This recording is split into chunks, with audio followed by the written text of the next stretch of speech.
really proud of our football team in terms of the way that, we responded to a big win on the road. All week long, felt really good about our preparation, but at the end of the day, as a coach, there's still elements of, okay, how are we going to perform on Saturday? And excited about the way that this football team started off the game. Excited about the way that, we found ways to continue to build momentum in the third quarter.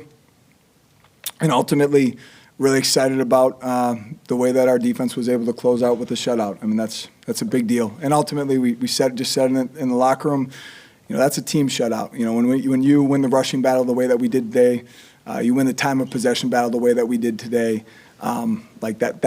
that's complementary football. It positions our defense to have that type of performance. And then ultimately, there's honesty in the fact that the way we closed out the fourth quarter on offense and special teams, we got comfortable. And when we got comfortable, it got sloppy. And great opportunity for us to be honest with ourselves and continue to push the envelope and continue to challenge our football team and our program to continue to improve. But any win in the Big Ten is a great win. It's any given Saturday or any given Friday night in this league.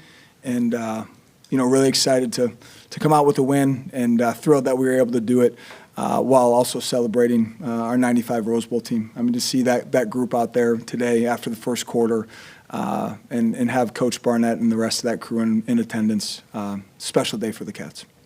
Jake, Coach, you've talked a lot in recent weeks about reflecting on who this team is as a football team. And how does a game like this, where you pitch a shutout defensively, run the ball 50 times, just showcase this group leaning into its individual identity? Yeah, ultimately it's going to show up in different ways. There's going to be days that we, throw it a little bit more than we did today or a little bit more efficient in the pass game than we were today. Dang it, we got a winner at quarterback in Preston Stone. I mean, that dude's a warrior. But ultimately, the beautiful thing that you see over the course of these last few weeks is, we know who we are. It starts with the run game and is built around that. And, that's something that we got to it's one thing to, start off and have some success with it, but we have to make sure that we continue to reemphasize it as we continue to progress into Nebraska. But, pretty neat today, too, not only to see Joe Himon and his success, but Deshaun Reeder continuing to grow and Robbie Preckle getting some action. Coach, you close out this two-season run at the temporary Martin Stadium with a 6-4 home record. At the time when this idea was coming around, you made a personal donation, to make the project happen. Feel like you got return on your investment? Shoot. I'm so excited about the new Ryan Field and everything that's on the horizon, but I'm also really proud of everyone that was involved in terms of being able to look back on this as a time in Northwestern football that, presented with some unique challenges and found creative ways to be solutions-based and make it best. And our guys are spending time in that locker room celebrating with their teammates, and as they transition out of that locker room are going to get an opportunity to go spend time with their families right here on campus. To me, that's the ultimate return on investment, is just the student-athlete experience and being able to do it right here on campus. How poetic and appropriate is it to play a game like that, a shutout and a running game, and do that with the 1995 Wildcats in the building? Yeah. It's pretty cool. And it was really neat to have Coach Barnett address our football program yesterday. And, have members of that 95 team around during our walkthrough yesterday as well. But, I was observing our football team as Coach Barnett was talking yesterday, and you could tell how important it was to our players. But you could also tell how important it was to our entire staff. I mean, it was a kind of pinch yourself moment in terms of, Coach Barnett. And, ultimately there's so many people involved in the foundation that was built around that 95 team. But you go back to that team and you go back to Coach Barnett, that is the catalyst that started what we see today in terms of Northwestern football. And that's a credit to Coach Barnett, a credit to that staff, those players. I mean, we're not where we are at today as a program without that group. Charlie? So, Coach, in Purdue's 6 games prior, had only been shut out in 3 total quarters and had not been shut out in a half. You guys shut them out in all 4 quarters. Who stood out to you the most in that shutout, and just as a team, what did you guys do to get that done? Yeah, huge credit to our players in the week of preparation. Huge credit to Coach McGargle and the game plan and the rest of our defensive coaches. I thought the adjustments as the game went along were pivotal to that continued success. And ultimately, we've talked about this before, but I mean, that is a D lineman's back seven's dream to be up 3 possessions in the fourth quarter. Now you really get to start cutting it loose. And, the takeaways were huge. And, that's something I think we're starting to really find our identity on defense of what it looks like to close out a game. Braydon Turner's forced fumble on that explosive pass. We got to clean some things up on the communication, but ultimately you can solve a lot of issues with just incredible effort. That was a special play by Braydon Turner. Gavin? Coach, Caleb Komolafe left in the third quarter with some kind of upper body injury and did not return. We also saw Preston Stone limping off the field after the 2-point conversion, but he did return. Do you have injury updates on both of those two? No updates at this point. I mean, Big Ten football. It's. What I will say is, very, very optimistic about both those guys, being in a good situation for Nebraska. And ultimately, both those dudes are warriors. Preston Stone may not have been feeling at his absolute best, but just continues to compete and battle his butt off. When we talk about who we are, at the end of the day, we got to be the toughest team in the country. We got to be the most disciplined team in the country. We can't beat ourselves, and we got to be a team that embodies togetherness better than anyone else. And Preston being able to perform the way that he did today, when he wasn't feeling his absolute best, I think is a sign of his toughness and this team's toughness. Jake? Coach, career day for Braydon Flakes. How would you describe just the growth that you've seen out of him to the point where he's able to have such an impact as he did today? Yeah, I think with Flakes, it's a consistency thing. These are flashes that we've seen, out of him, for the last couple of years, and with consistency comes, a level of production that is really exciting to see. He's got a chance to make a difference, and just his skill set, and I think there's a level of confidence growing within Flakes right now that we need to continue to build off of. But Flakes knows the second that he gets comfortable, he's not going to be at his best. He's someone that has done a great job of growing up over the course of the last 6 months, of really challenging himself on a daily basis, and that needs to continue because the production we're seeing right now is pretty fun to see. Coach, I think we asked you a lot about the offense and your bond with Coach Lujan. What have you seen on the defensive side and Coach McGarrigle this season in his second year as a defensive coordinator and play caller? Yeah, there's no one that's going to out-prepare Tim. There's just not. The amount of defensive football that I've continued to learn from him and that rest of that defensive staff, really impressive group. Where I think Tim has really taken it to another level is finding the balance between the perfect plan and the plan that is most executable from our defensive players, of just really leaning into our intelligence as a football program, but also still allowing our guys to play decisive and play really fast. And I think you're starting to really see that perfect balance, between Coach McGargle and the rest of the rest of that staff and our players. Couple more, Charlie. Kind of piggybacking off of that, so Ryan Braun, Purdue's quarterback, got knocked out at the very start of that third quarter, and then Malachi Singleton came in. What was the game plan? Was there any switch up, and what was it like talking with McGarrigle about switching that up and switching the game plan for the quarterback? I think first blink it was just, both quarterbacks have the ability to be utilized in quarterback run game, but was there going to be more quarterback run game with the change? And I think there was a little bit of that early on, but as the game started to get later and later, and it became a 3-possession game, we knew that ultimately we were going to have to do a good job of keeping the quarterback in the pocket and defending their drop back pass. I hope Ryan's okay. He's an incredible competitor, incredible football player.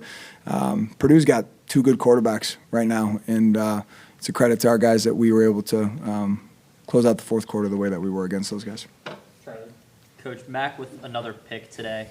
What can you just say about his growth in coverage and how that has really helped the defense take a step to another level this season? Yeah, ultimately, we're going to have, a diverse, mix-ups within our back half coverage. And ultimately, our linebackers are going to be stressed in certain coverages. But we also give them some opportunities to get their vision on the quarterback and attack the football. And I think what you're starting to see, Max show up with is when he does have opportunities to have vision on the quarterback and vision on the ball, his ability to break on the football, break flat, attack the football. And ultimately, the ball just seems to be finding him a little bit right now, which is awesome. And for him to be able to finish like he did today, awesome to see. Two more. Kevin. Coach, you mentioned that in the fourth quarter today, you guys got a little bit comfortable on the offensive side. A very similar thing happened against UCLA, which was a little bit closer in score than today. Moving forward, a lot of tough opponents, maybe with a little bit less margin for error. How do you ensure that, that same getting comfortable when you have a lead in the second half doesn't happen?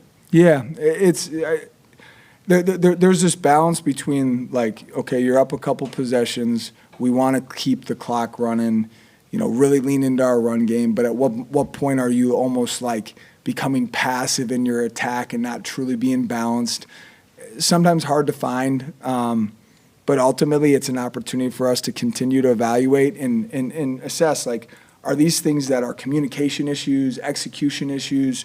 And if they are, doing a better job of challenging our leadership on the sideline, of making sure that our guys have the same urgency in the fourth quarter, up a couple scores that they did in the first quarter. Opportunity for us to evaluate those things. But there's no doubt in the Big Ten, you can't afford to ever take your foot off the gas. And if you do, you're going to expose yourself to a team finding a way to beat you. Last one, Matt. Coach, 5-2 is the team's best start since 2020. What do you see as this team's ceiling the rest of the season? No, Matt, I don't know. I know what this team set out to do. And I know once the season started, they made a commitment, our program made a commitment that we were going to take it 1 week at a time and be on a mission to go 1-0 each week. So I'm not going to put a ceiling on this team, but I think everyone in this program understands that the second that we start to get comfortable or pat ourselves on the back, we're exposing ourselves to regressing, and that can't happen. Not going to put a ceiling on this group, but ultimately it's time for us tomorrow morning to shift our focus to Nebraska and find a way to go into an extremely hostile environment against a really good football team with a darn good quarterback and find a way to come back to Evanston with a win. All right, thanks, Coach. Thanks, everyone. Raise your hand, get my attention. Matt. For Joe, just a few weeks ago, you had just a couple carries. Today, you had 22. Going into this game, did you expect that kind of workload, and how do you stay ready for that? I always stay ready when my number's called, no matter the opportunities, no matter how little or how many I get. I just continue to prepare every day, and I just wanted to maximize on my opportunities and just help my team win. Jake. Joe, how much was patience a priority for you today as the running backs sort of wore down their front seven ahead of that big fourth quarter run for yourself? Just continue to grind it out, just keep being patient, keep trusting the O-line up front to, open it up for us. And, big ones like that will happen if you just keep trusting and keep being patient. And, yeah. Charlie? So for Preston, time of possession, you guys possessed the ball for 38 out of the 60 minutes in this game. What can you talk about how your offense was able to control the pace of the game and control the ball? Yeah, that starts with our O-line, the running backs, wearing the defense down. Aside from the turnovers in the fourth quarter, we did a great job of protecting the ball, keeping our defense off the field, and O-line and running backs did a great job. Preston, how does it help you do your job when you know you've got a defense that's going to go out there and get a stop? Yeah, we're super lucky to have the defense that we do. They had 11 guys flying around the whole game, not just doing their job, but really setting the tone and honestly inflicting pain on that offense. And definitely makes my job a whole lot easier. Adam? Preston, on that long run from Joe, like immediately as soon as he got the ball and burst through, you put both your hands up in the air like you thought that was a touchdown. How exciting is it to see that run game excel? It's awesome, especially when I've got the best seat in the house, just handing it off to Joe and Como and those guys, and it's awesome when you see them break one like that. Charlie? So Joe, in that game, in the third and fourth quarter, I saw Preston on the sideline really hyping up his guys. And what is it like having a veteran guy like him to lead this offense? Tremendous leader on and off the field. I mean, when you got a guy like that who brings the energy every day, I mean, you just want to, play hard for him, play hard for your brother. And just having a leader like that just gives us energy, gives us motivation to go out there and just do our jobs. Jake? Joe, the team had a total of 50 rushing attempts today. I mean, how much do you as a running back cherish the ability to have so many touches as you did today?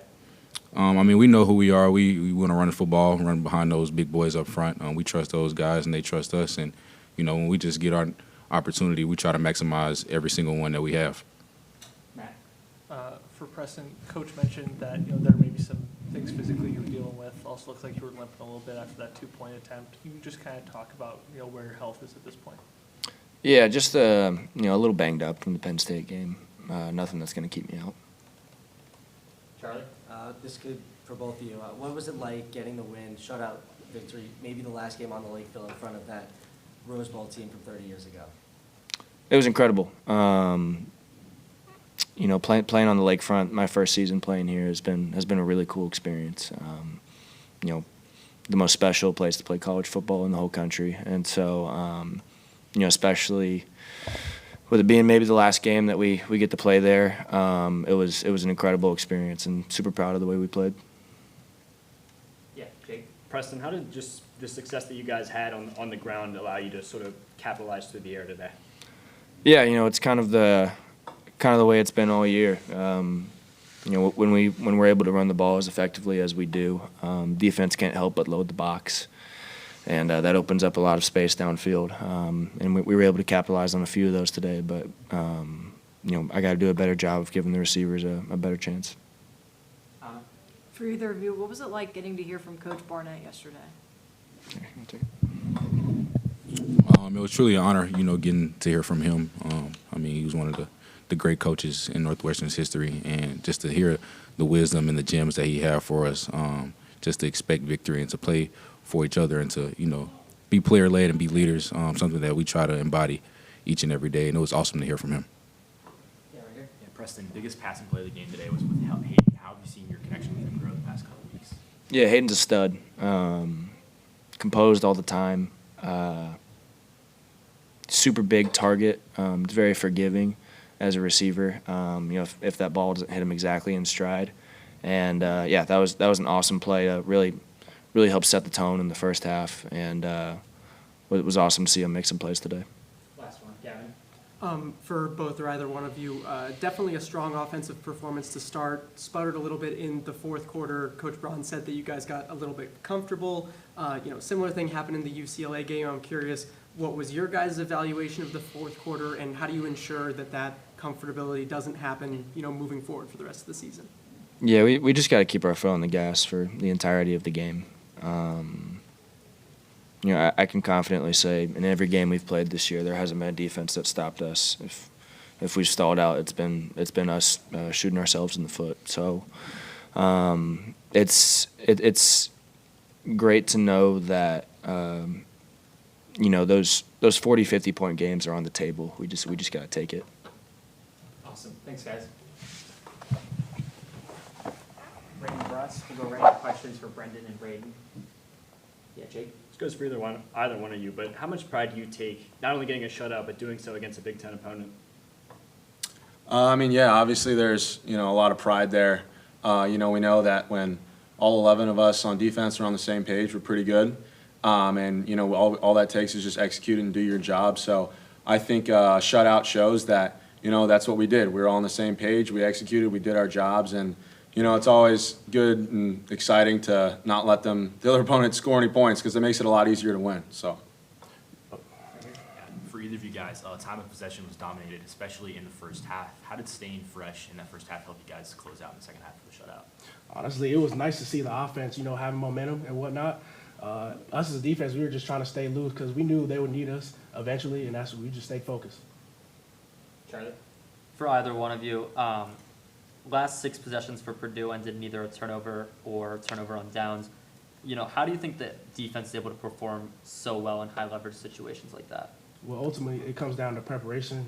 We work turnovers, punching the ball every single day. It's a very big emphasis in this defense. Yeah, I think going off that too, like in our defense, like we want it to come down to us. Like we're totally comfortable getting out there and getting to be the ones to, end the game or take over if we need to. So, like Flakes said, though, a lot of that comes from, preparation and practice and really emphasizing getting takeaways. So. Matt? Brendan, you had a great game, but I think the signature play is probably when, Singleton got hit, ball popped in the air, and you caught it. What was that play like for you? And then is there any disappointment that was ruled as a fumble recovery and not an interception? Ultimately, I'll say it was a great play for the defensive line as a whole. Anto he did a great job hitting the quarterback, and ultimately I saw the ball up in the air, just went up and got it. We work high point with Coach Barnett all the time, and they say it's a fumble, but ultimately in the Flakes household it will be an interception.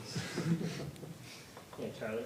This one's for either of you. So obviously Ryan Braun went down with an injury early in that third quarter, and Malachi Singleton came in. How did you guys change your game plan, or if you did at all, when the new quarterback came in? Yeah, I think obviously in the past throughout this season, number 3 has really been used a lot with the QB run game. So I think we definitely anticipated, a lot more QB runs, which I think ultimately we saw. But, at the end of the day, he's still a quarterback, still throw the ball. So I think tightening down, expecting some more QB run, but still going out there and playing football and, reacting to whatever we get.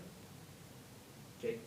Brendan, how rewarding is a game like today, given that you had personally, given all the time and effort you poured into this program these past few years? It feels really good. I've had a lot of ups and downs here. Just thankful for the staff, everybody from the top to bottom who's been here for me, my teammates most importantly. And really, it's just all about the team. I'm not really even excited about the plays. I'm just excited we won.